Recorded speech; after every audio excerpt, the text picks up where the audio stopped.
é diferente. Quando a gente prega sentado é mais ensino, né?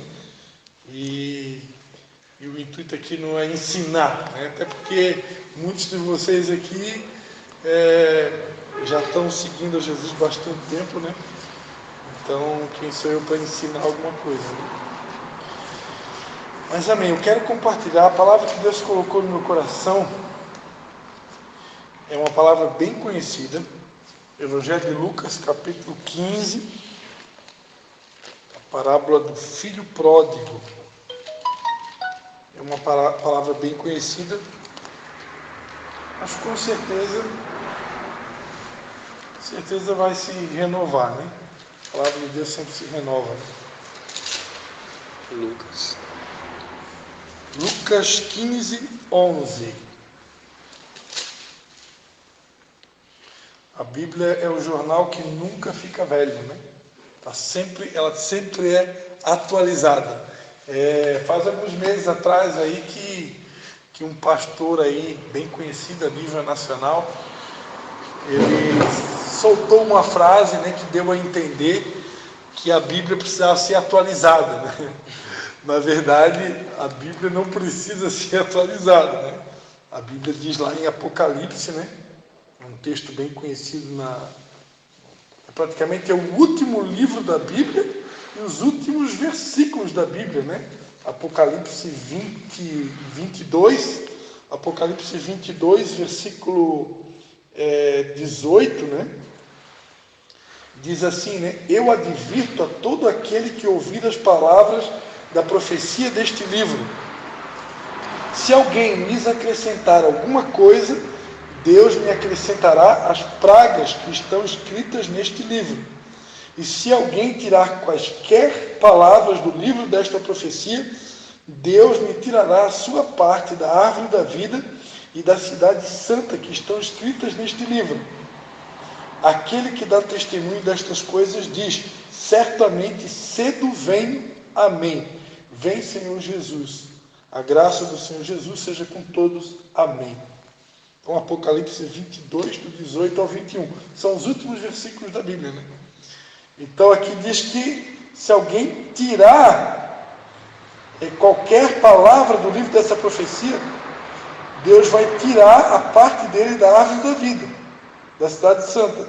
E se alguém acrescentar, Deus vai acrescentar as pragas que estão nesse livro. Tem muita gente aí que eu acredito que já foi atingido ou acometido por uma praga, porque provavelmente em algum momento da história pessoas tentaram acrescentar coisas ou palavras na Bíblia, né? E a Bíblia deixa muito claro que ninguém pode acrescentar e nem tirar, né? Quando a Bíblia foi encerrada, ela foi selada, encerrou ali o cânon sagrado, né? Então ninguém mais pode acrescentar. Nós tínhamos uma Bíblia católica que tinha mais. Eu ia dizer, a Bíblia católica tem mais livro, né? Eles acrescentaram mais. Coincidentemente, né? Para quem não sabe, curiosamente, nós moramos na cidade de Nova Trento, e Nova Trento é uma cidade que foi colonizada por imigrantes italianos que vieram de uma cidade na Itália chamada Trento. E lá na cidade de Trento, na Itália, né, nós estamos em Nova Trento, mas esses colonizadores italianos vieram de Trento, né, que é uma cidade na Itália. Essa cidade aconteceu há muitos anos atrás, eu não sei precisar agora o ano, se foi 1863, eu até tenho isso aqui, eu tenho essa informação na minha Bíblia, mas para mim achar aqui agora pode levar um tempinho. Mas aconteceu na cidade de Trento, na Itália, um concílio, né? Aconteceu um concílio e nesse concílio que aconteceu, deixa eu ver se eu acho aqui rapidinho aqui. Opa, olha só, como diz a minha mãe, tem mais sorte do que o juízo. Não foi em 1800. No ano de 1546, a Igreja Católica Romana, no Concílio de Trento, em 1546 depois de Cristo, considerou canônicos 11 dos 11 livros que são considerados apócrifos, né? Então, o que acontece? Em 1546, aconteceu um concílio na cidade de Trento. Lá nesse concílio, haviam tantos representantes, pode-se dizer, protestantes, né? Eram chamados protestantes. Então, em 1546, lá na cidade de Trento, se reuniram representantes protestantes e representantes do alto clero da Igreja Católica para decidir, a partir daquela data, quais eram os livros que iam fazer parte do cânon sagrado. A Bíblia foi escrita em pergaminhos, né? Eram pergaminhos que foram escritos em couro de animal, foram escritos no papiro, né? Como foi, havia no Rio Nilo, por exemplo, no Rio do Egito, né? O Rio Nilo, havia na beira do rio, existia muito junco. O junco é uma planta que eles extraíam dela, eles amassavam ela e extraíam um papel, chamado papiro. Então, os primeiros livros, né, de Moisés, por exemplo, foram escritos nesse papiro. E a Bíblia era escrita em pergaminhos, né? Nesse concílio foi decidido os livros que deveriam fazer parte do cânon sagrado. Os protestantes, representantes naquela época, decidiram que alguns livros eles eram considerados apócrifos, ou também chamados de deuterocanônicos, ou seja, eles não eram oficiais, né? Por algumas evidências, né? Algumas evidências, segundo os protestantes, os líderes protestantes daquela época, haviam evidências de que alguns daqueles livros não deveriam fazer parte do cânon sagrado, né? Por exemplo, alguns livros tinham sido escritos em grego, datados de antes de Cristo, sendo que antes de Cristo a língua que se usava era hebraico e aramaico. Então, como que alguém vai escrever algo em grego datado de antes de Cristo, né? Então, são coisas assim que não combinam. Então, por causa de evidências como essa, é que os protestantes na época acabaram não aceitando alguns livros. Mas a Igreja Católica, os representantes da Igreja Romana, entenderam que 11 desses livros deveriam fazer parte do cânon sagrado, né? Então tem alguns livros, né? Adições do livro de Esther, primeiro Esdras, segundo Esdras, Tobias, Judite, Eclesiásticos, Baruque, Epístolas de Jeremias, Canção dos Três Jovens, Susana, Bel e o Dragão, Oração de Manassés, primeiro e segundo Macabeus. Então, esses daqui são considerados os livros apócrifos. A Igreja Católica resolveu adicionar 11 livros desses que foram considerados apócrifos. Por isso, a Bíblia Católica ela tem mais livros. Ok? Então, só uma curiosidade bíblica aí para a gente compartilhar. Então, voltando aqui agora para nossa passagem bíblica original, Lucas 15:11 diz assim: certo homem tinha 2 filhos. O mais moço deles disse ao pai: pai, dá-me a parte dos bens que me pertencem. E o pai repartiu os bens entre os 2. Poucos dias depois, o filho mais novo, ajuntando tudo, partiu para uma terra longínqua e ali desperdiçou os seus bens, vivendo dissolutamente. Tendo ele gastado tudo, houve naquela terra uma grande fome, e começou a padecer necessidades. Então ele foi e se chegou a um dos cidadãos daquela terra, o qual o mandou para seus campos a apacentar porcos. Ele desejava encher o estômago com as alfarrobas que os porcos comiam, mas ninguém lhe dava nada. Então, caindo em si, disse: quantos trabalhadores de meu pai têm abundância de pão, e eu aqui pereço de fome. Levantar-me-ei e irei ter com meu pai, e dir-lhe-ei: pai, pequei contra o céu e perante ti, já não sou digno de ser chamado teu filho. faze-me como um dos teus trabalhadores. Então, levantando-se, foi para com seu pai. Quando ainda estava longe, viu seu pai e se moveu de íntima compaixão, e correndo, lançou-se-lhe ao pescoço e o beijou. O filho lhe disse: Pai, pequei contra o céu e perante ti, já não sou digno de ser chamado teu filho. Mas o pai disse aos seus servos: Trazei depressa a melhor túnica, e vestiu com ela, e ponde-lhe um anel na sua mão, e sandália nos seus pés. Trazei o bezerro cevado, e matai-o. Comamos e alegremo-nos, pois esse meu filho estava morto e reviveu, tinha se perdido e foi achado. E começaram a se alegrar. Amém? Amados, todos aqui já são de Jesus, né? Graças a Deus. Hoje está tudo certo, é o nosso primeiro encontro aqui, mas a partir de semana que vem, nós já vamos, a partir de hoje mesmo, nós já vamos começar a colocar meta, né, para cada um aqui, pelo menos, trazer um visitante semana que vem. Que esse é o nosso intuito maior. Mas nós não vamos perder essa oportunidade, né, de poder estar compartilhando a palavra de Deus, que nunca volta vazia, e certamente Deus quer falar conosco nessa noite. E é um texto muito conhecido da palavra de Deus, e muitas vezes esse texto, normalmente ele é pregado, né, para pessoas que se afastaram do caminho. E pode acontecer de nós que estamos aqui na igreja, né, que estamos aqui servindo a Deus, estamos frequentando os cultos, pode acontecer da gente achar que o fato de eu frequentar um culto ou ir até uma igreja, né, que isso necessariamente signifique que eu esteja no caminho, né? E na verdade não. Na verdade isso não é uma verdade. Pode acontecer de eu estar frequentando um culto, frequentando uma missa, frequentando uma instituição religiosa e eu estar desviado dentro da própria igreja, né?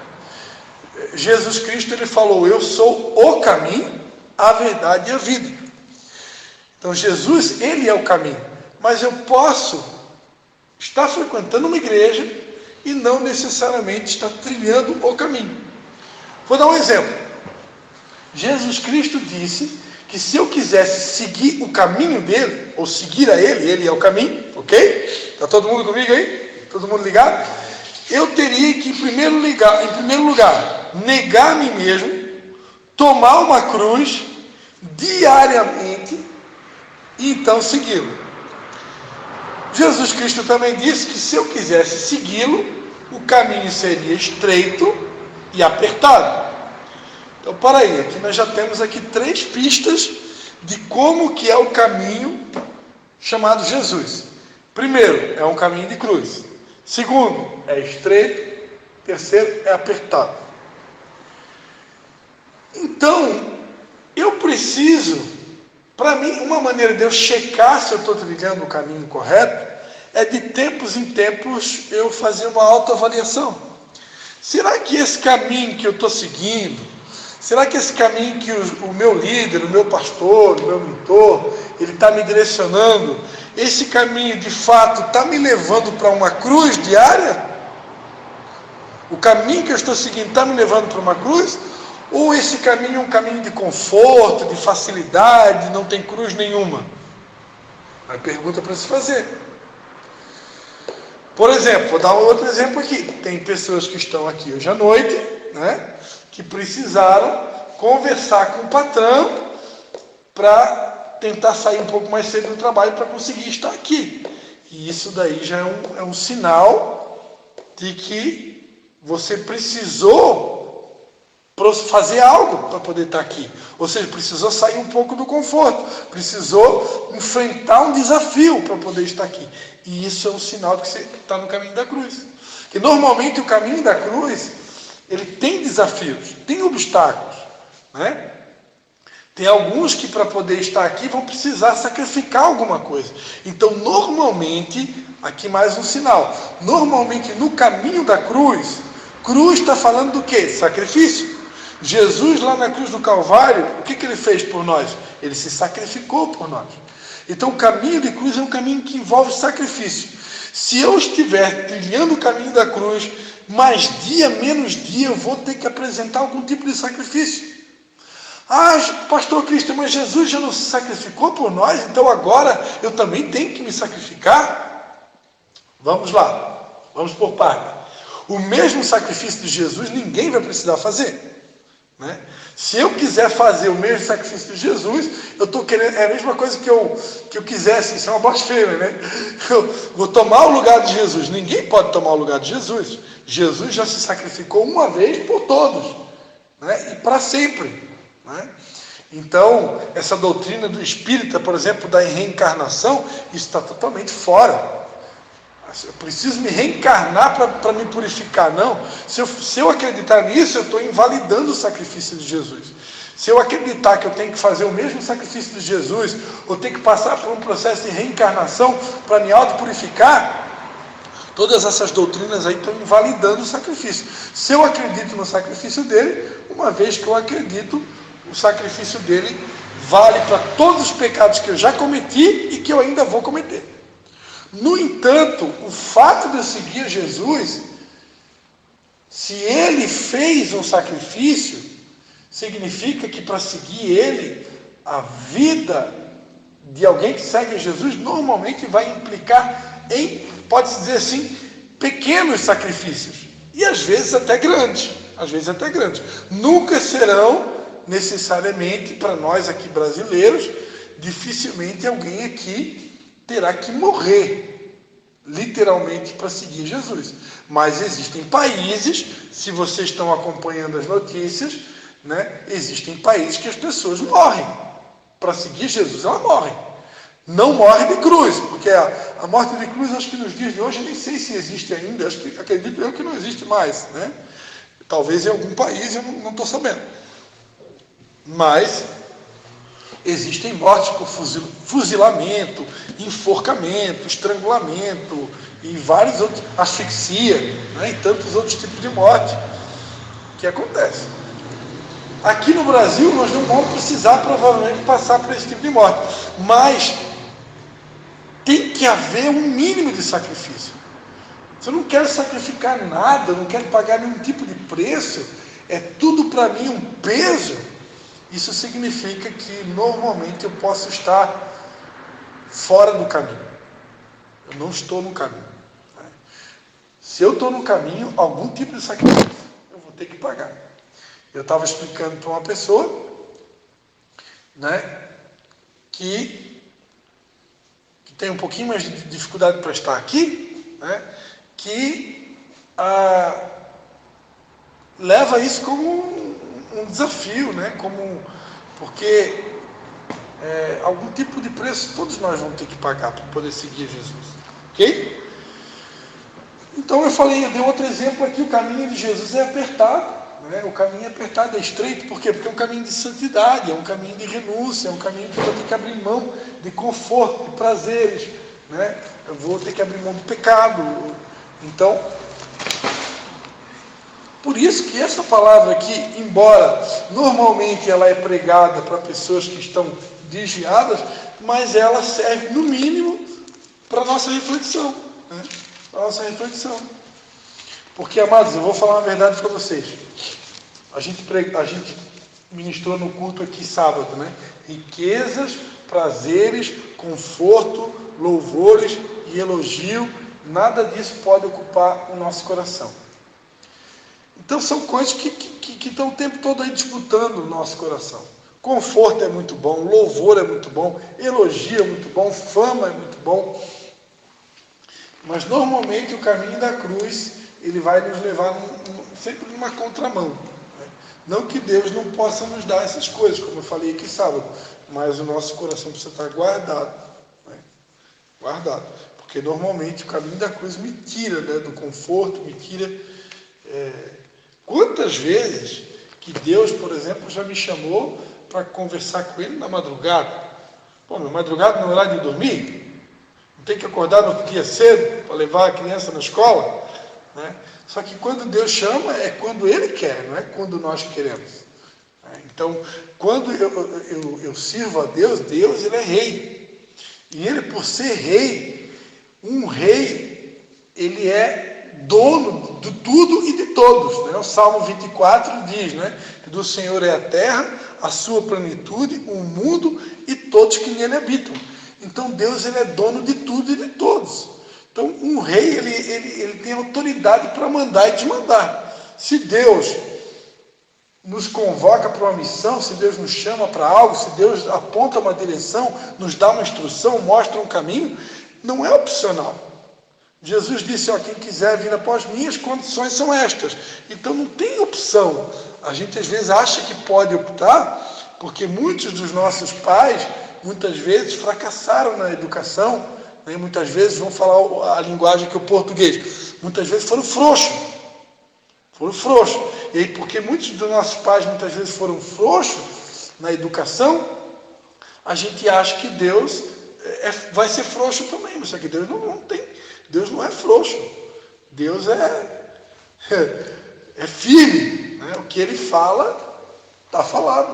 Né? Ok? Quantos estão entendendo aí? Esse jovem aqui, ele resolveu se afastar do caminho do pai. Se afastar do pai. Né? Ele queria receber a herança. E, segundo eu ouvi falar, na tradição judaica, normalmente o judeu ele dá herança para o filho em vida. É diferente aqui da nossa tradição, né? A nossa tradição geralmente tem que esperar o pai morrer para depois então dividir a herança. Aí é aquela guerra, né?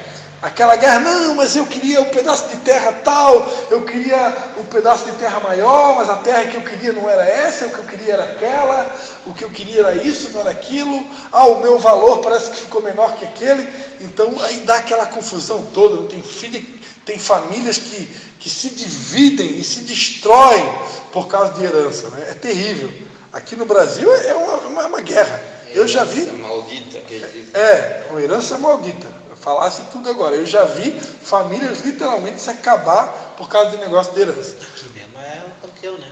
Oi? A cidade de Nova Trento é campeã mundial. Se for cultura italiana, aí piorou, né? Porque geralmente descendência italiana são tudo amantes do dinheiro, né? E a Bíblia diz que o amor ao dinheiro é a raiz de todos os males. Então, quando a Bíblia diz que o amor ao dinheiro é a raiz de todos os males, a Bíblia nunca mente, né? Porque realmente o dinheiro em si ele não é ruim, mas quando se ama ele realmente é perigoso, né? Pode causar muitos problemas. E o judeu é inteligente, né? Já divide a herança em vida, porque aí já resolve vivo. Aí o pai, quando está vivo, ele tem autoridade para... Tem gente ainda que faz, né? Oi? Tem gente ainda que faz. Tipo, conheço gente que divide... Aqui no Brasil? Tem um meu tio meu que dividiu um monte de terra que ele tem, mas foi tudo pai e neto. Tudo pai e neto agora. Amém. Com certeza existem, com certeza. Não Só é que é raro assim, né? Não é tão comum. mais, né? Do que antigamente, hoje. Oi? Aqui está surgindo mais isso. Antes de morrer, divide. Mas isso antigamente não existia isso, né? Agora está aparecendo famílias que dividem antes de morrer os pais, não é? É o ideal, porque o pai estando vivo, ele tem autoridade, né, até para explicar se houver alguma preferência, que às vezes acontece, né? Acontece que tem aquele filho que é mais chegado ao pai e à mãe, que normalmente cuida do pai e da mãe na velhice, né? Então normalmente esse filho, às vezes até ele ganha se destaca, né? Ganha uma parte da herança maior, isso pode gerar algum tipo de ciúme, né? Mas se o pai está vivo, o pai está ali vivo para poder explicar, para poder orientar, para poder dizer o porquê das coisas, né? Mas se o pai está morto, aí já fica tudo mais difícil, né? Os filhos entender o porquê da decisão do pai, né? Aqui o fato é que o pai aqui, o filho pródigo, ele decidiu pegar essa parte da herança dele com o pai ainda em vida, né? E o pai então repartiu os bens com o filho mais moço, né? E a Bíblia diz que poucos dias depois, esse filho mais novo, ele juntou tudo e partiu para uma terra longínqua. E ali desperdiçou todos os seus bens, vivendo dissolutamente. E tendo gastado tudo, houve naquela terra uma grande fome e ele começou a padecer necessidade. Então, todos aqui sabem que esse pai aqui representa o nosso Deus, né? A parábola, Jesus falava em parábolas. Então, sempre que nós nos afastamos do Pai, né, ou do caminho do Pai, não necessariamente se afastar do Pai, mas é se afastar do caminho do Pai. Porque às vezes eu posso até, sei lá, eu posso demonstrar que eu amo a Deus, demonstrar com gestos que eu amo a Deus, que eu gosto de Deus, que eu tenho respeito por Deus. Mas o fato de eu demonstrar, muitas vezes, com gestos que eu amo a Deus, ou com algumas atitudes, não necessariamente significa que eu amo. Porque, por exemplo, vou dar um exemplo bem básico, né? Jesus Cristo disse: vocês são meus discípulos se vocês fizerem o que eu mando. Então, olha só. Jesus disse: aquele que me ama, aquele que guarda os meus mandamentos, este é o que me ama. Então, aqui a gente aprende uma lição. Verdadeiramente ama a Deus de verdade quem obedece Ele, quem guarda os mandamentos dele. Se eu não obedeço, se eu não guardo os mandamentos, eu posso vir na igreja, eu posso vir em todos os cultos, eu posso dar o meu dízimo, eu posso dar uma oferta alta, eu posso cantar as músicas alto, gritar até na hora do louvor, dá até pulo. Mas se lá no dia a dia, no meu trabalho, no dia a dia, eu não obedeço a Deus, eu não sou fiel à palavra dele, né? Então, na verdade, eu não amo.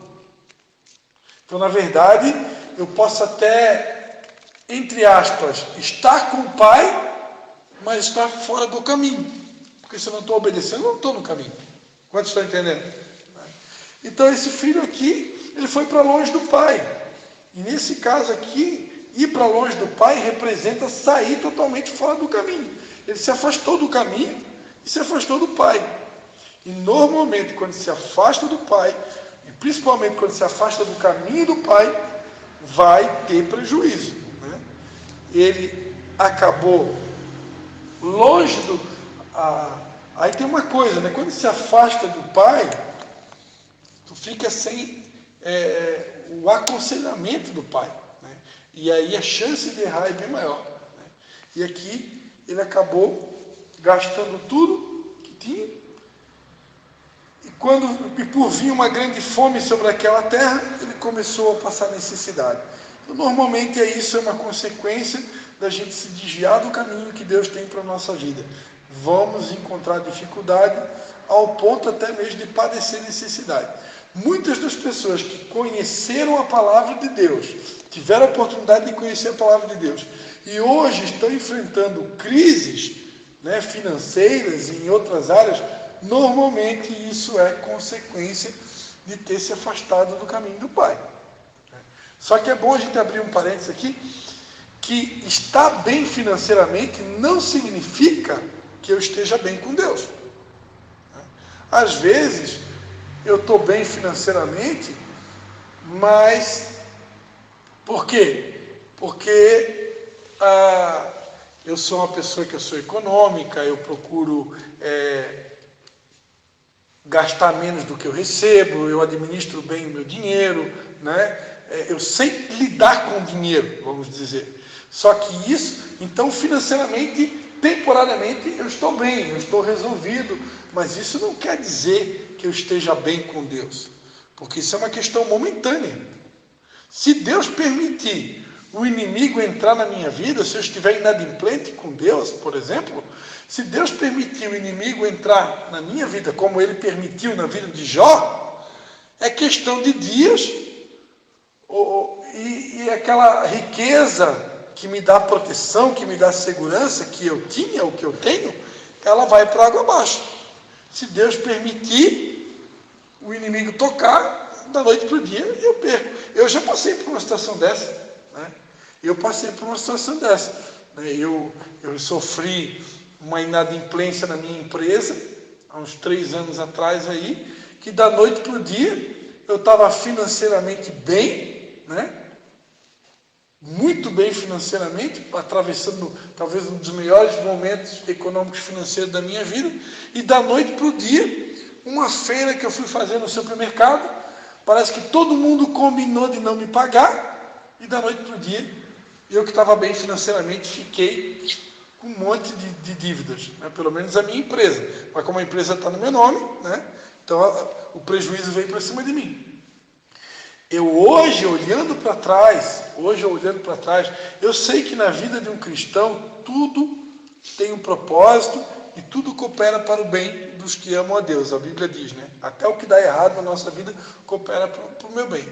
Mas hoje, 2021, dia 4 de outubro, isso? 5 de outubro, meu relógio está atrasado. Dia 5 de outubro de 2021, hoje, olhando para trás, eu consigo ver claramente que hoje eu sou uma pessoa totalmente diferente de 3 anos atrás. Eu posso dizer que hoje eu estou muito mais dentro do caminho, mais próximo de Deus do que 3 anos atrás. Há 3 anos atrás, eu estava seguindo o caminho, eu era pastor, eu estava procurando fazer tudo certo, mas eu cometi erros que hoje eu jamais cometeria, né? Eu cometi alguns erros assim básicos, alguns erros de principiante, que a gente às vezes pensa assim, não, mas isso aí não é nada, isso daí é tão pequeno, né? Deus é amor, Deus é pai, Deus é bom, né? Isso daí não é nada, é um erro, sei lá, bobo. Pode ser erro bobo para um novo convertido, né? Para um novo convertido que está conhecendo a palavra, está aprendendo.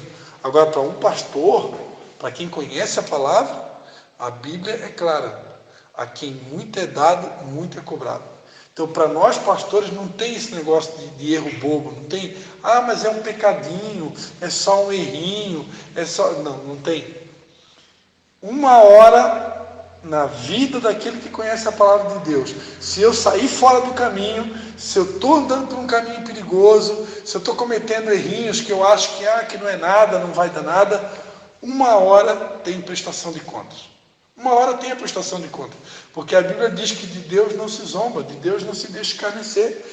Tem uma hora que chega a prestação de contas, e eu acredito, pode até ser que não, mas eu prefiro acreditar que Deus permitiu tudo isso acontecer na minha vida, e isso foi uma prestação de contas. Eu acredito que Deus permitiu tudo isso acontecer. Eu fiquei com dívida, quase quebrei financeiramente, fiquei todo arrebentado, até os dias de hoje sofro as consequências, né? Porque ainda tenho dívidas com banco e coisas para resolver, cartão de crédito, só o tempo que eu vou poder regularizar tudo isso, com a ajuda de Deus, em nome de Jesus nós vamos regularizar. Mas para um pastor, eu considero isso um tapa na cara, né? Um baita do puxão de orelha da parte de Deus, né? E uma grande advertência, né? E foi o que aconteceu aqui com o filho pródigo, né? Por isso que eu digo, não necessariamente eu preciso estar longe da igreja para sair fora do caminho. Eu posso estar dentro da igreja e sair fora do caminho. Mas, e aqui ele vai dizer, né, que quando ele caiu em si, ele se lembrou, né, quantos trabalhadores de meu pai, os servos de meu pai, têm abundância de pão, e eu aqui pereço de fome, né? Porque normalmente quem serve a Deus, está bem com Deus, está servindo a Deus, está tudo ok com Deus, aqui a promessa é que essa pessoa vai ter abundância de pão. Foi o próprio Jesus que disse: eu vim para dar vida e vida com abundância. Se eu não estou vivendo uma vida com abundância, normalmente alguma coisa está errada. Às vezes acontece que Deus nos submete a um período de provas, né? A Bíblia fala lá em Deuteronômio 8, que Deus conduziu o povo dele por um caminho de deserto para provar o que tinha no coração, se eles iam guardar ou não os mandamentos. Então, na vida de um escolhido de Deus, muitas vezes Deus nos conduz por um caminho de deserto. É chamado período de teste. Todo mundo que é chamado por Deus vai passar por um período de teste. Não tem escapatória. O próprio Jesus, depois que ele foi batizado por João Batista, a Bíblia diz que o Espírito de Deus pegou Jesus, agora vamos para o deserto, tu vai passar pelo teste.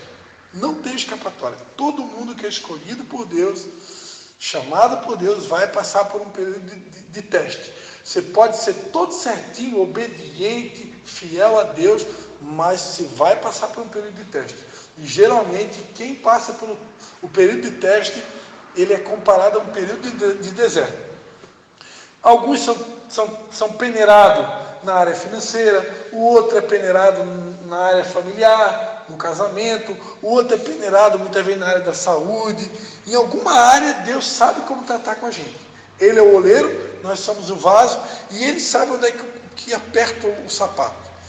Talvez uma prova na área financeira para o Anderson não ia afetar em nada. Talvez ele ia tirar de letra uma prova na área financeira. Aí Deus, já sabendo disso, Deus não vai permitir uma prova na área financeira dele, porque Deus conhece a estrutura dele. Então Deus vai dar uma outra prova. É um outro tipo de prova que Deus sabe aonde que Ele vai tratar com o Anderson. E assim com Mateus, assim é com Tarcísio, assim com Cleverson. Cada um de nós aqui, Deus sabe onde que aperta o parafuso. Né? Comigo, a área mais humilhante que tem é a área financeira. Por quê? Porque eu aprendi desde criança, Deus me livre. Deus que me livre atrasar uma conta em algum lugar. Deus que me livre ficar com o nome sujo. Deus que me livre dar mau testemunho na cidade. Famílias humildes, conhecidas na cidade, uma família, né, de boa fama.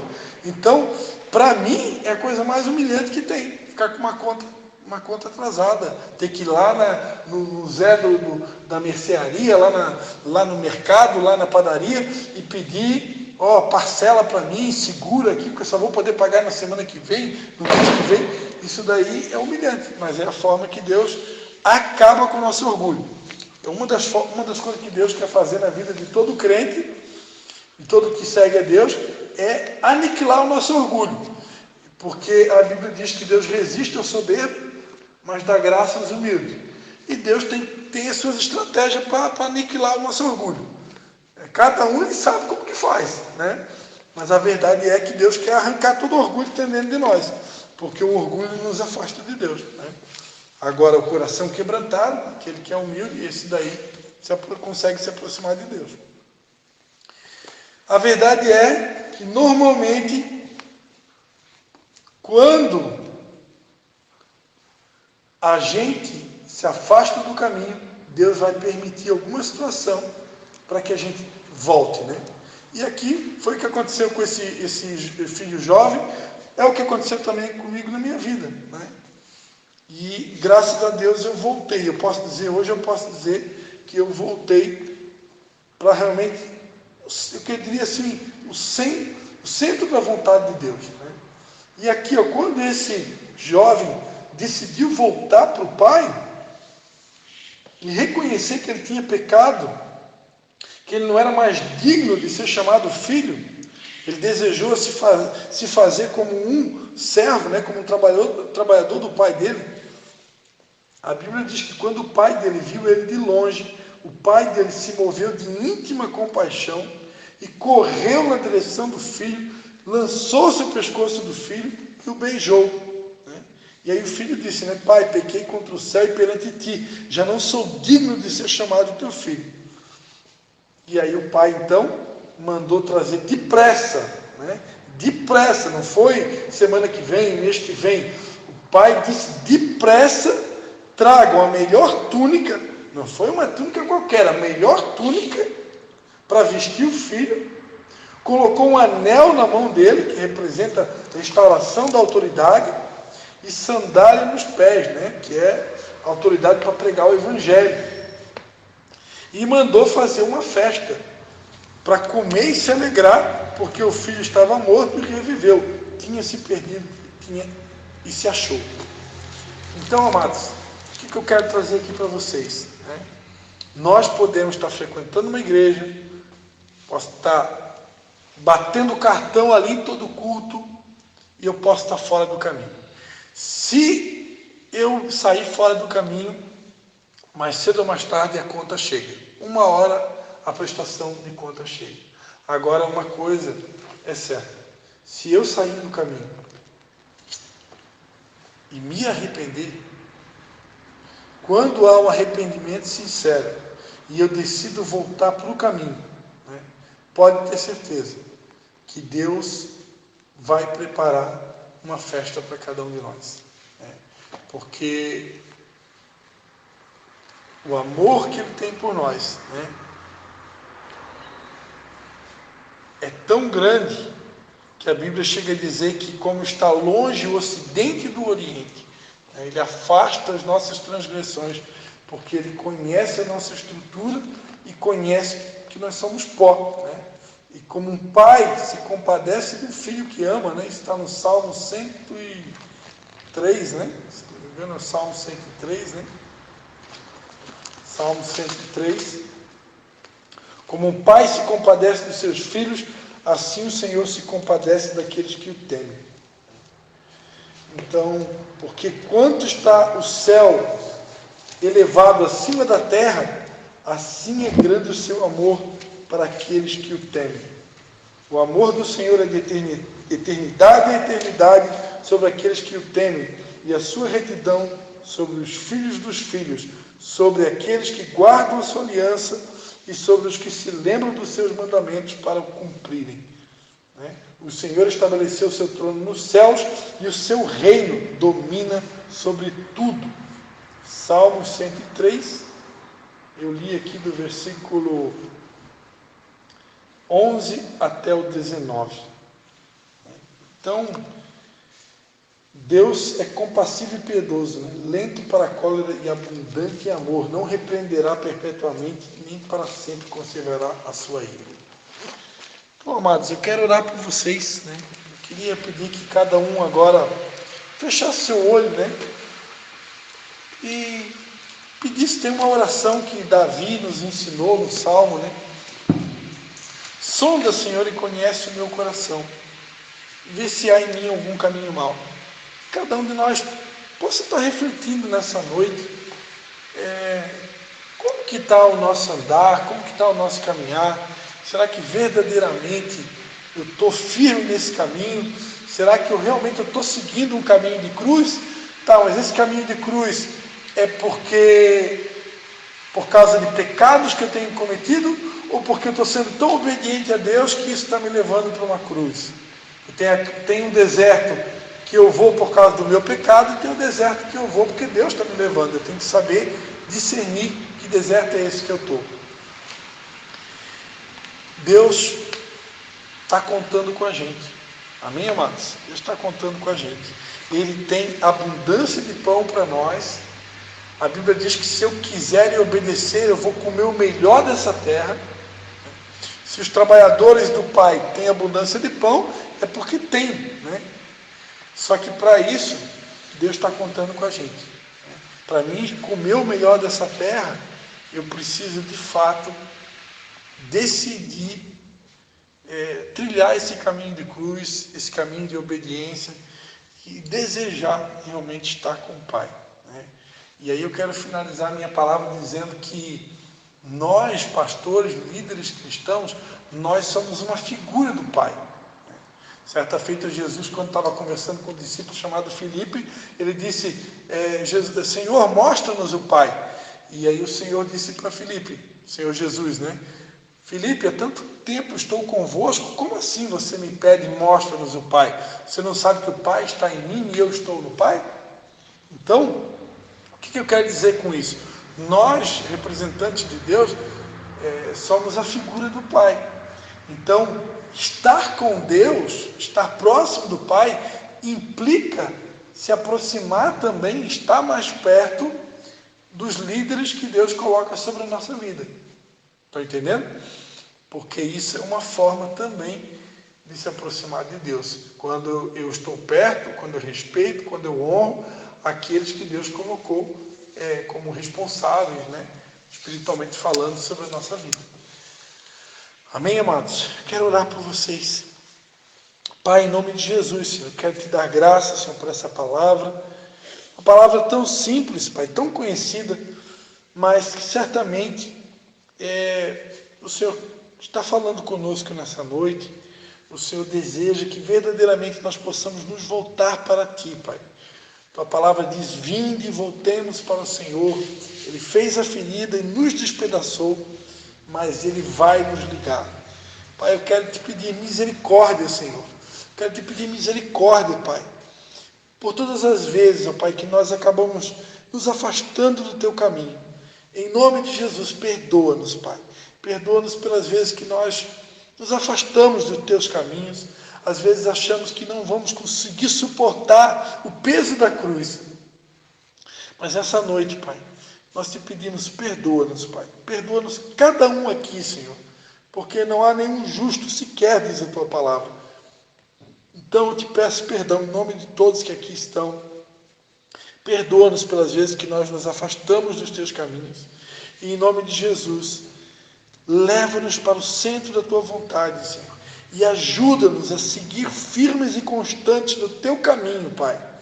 E que então possamos experimentar a Tua graça, a Tua bondade, o Teu amor, a Tua misericórdia, a Tua provisão e as Tuas bênçãos, Pai.